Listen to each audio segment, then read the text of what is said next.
Dans la troisième séance, on va approfondir l'importance de produire et de diffuser les connaissances dans une société donnée. Le programme nous demande de jeter la lumière sur 3 thèmes.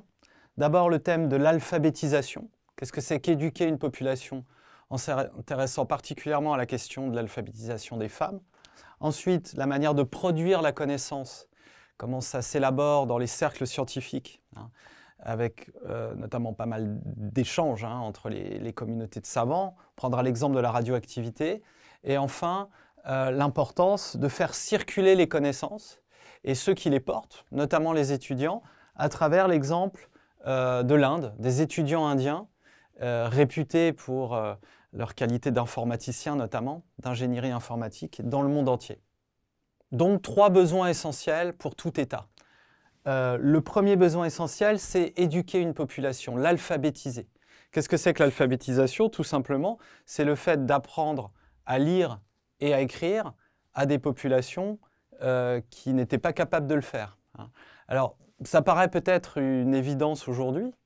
On rappellera qu'en 2020, le nombre d'analphabètes à l'échelle de la planète est d'environ 15%. Ce qui signifie que depuis les années 90, ça a été divisé par 2, puisqu'on était aux alentours de 30% aux alentours de 1990. Donc il a fallu faire des efforts importants à l'échelle du monde, notamment avec l'aide de l'ONU et de ses agences, je pense en particulier à l'UNESCO, et à l'échelle des États en tant que tels. Il reste quand même environ 750 à 800 millions d'analphabètes dans le monde. Donc les progrès doivent se poursuivre au cours du XXIe siècle.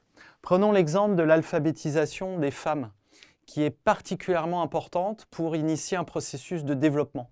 En Occident, l'alphabétisation des femmes s'est faite progressivement, mais beaucoup plus tôt que dans le reste du monde, et ça peut représenter une sorte de modèle. Jusqu'à la Renaissance, au XVIe siècle, on rappellera que les femmes n'étaient pas éduquées. L'éducation, l'alphabétisation, c'était surtout une affaire de clercs, de gens d'église, sauf à considérer une toute petite frange des élites aristocratiques dans les royaumes, les différents royaumes d'Europe occidentale. À partir de la Renaissance, avec la réforme protestante, le fait de devoir lire les évangiles, d'accéder directement à la Bible en court-circuitant un peu le rôle du prêtre, qui est un des objectifs de la réforme, a favorisé l'alphabétisation des hommes, mais aussi des femmes. Et le fait que les femmes apprennent à lire et à écrire, c'était encouragé par des humanistes comme Erasme, comme Rabelais, à l'époque. On peut considérer qu'au XVIIe siècle, environ 1/5 de la population européenne, un Européen sur 5, est capable de lire et d'écrire, pas forcément de poursuivre des études très approfondies. Certaines femmes de la haute société, par exemple Madame de Maintenon, une des favorites du roi au début du XVIIIe siècle, créent les premières écoles de jeunes filles, qui sont des écoles privées. Le XIXe siècle, de ce point de vue-là, en Occident, en particulier en France, ce sera notre exemple, connaît une accélération du phénomène. D'abord, la multiplication d'écoles privées pour les jeunes filles qui se mettent à apprendre des techniques, toujours dans l'objectif quand même d'être de bonnes femmes au foyer, pas encore dans l'objectif d'acquérir un emploi. Il faut attendre la deuxième moitié du XIXe siècle, avec les lois Ferry sur l'école, entre 1881 et 1883, pour avoir un début d'alphabétisation de masse des femmes. L'école devient obligatoire de 6 à 13 ans, ainsi que gratuite et laïque, aussi bien pour les garçons que pour les filles. Et dans cette lignée, au cours du XXe siècle, on assiste à une scolarisation de masse. En 1959, en plein baby-boom en France et en Europe, où il y a de plus en plus de jeunes et de plus en plus de filles, la scolarité obligatoire est étendue jusqu'à 16 ans. Si bien que depuis les années 60-70, le taux d'alphabétisation des femmes a rattrapé celui des hommes. Il est à peu près à égalité. Et par une sorte de retournement historique, on se rend compte que maintenant l'accès aux études supérieures non seulement met à égalité les hommes et les femmes, mais le taux de scolarisation supérieure des femmes est même maintenant supérieur à celui des hommes.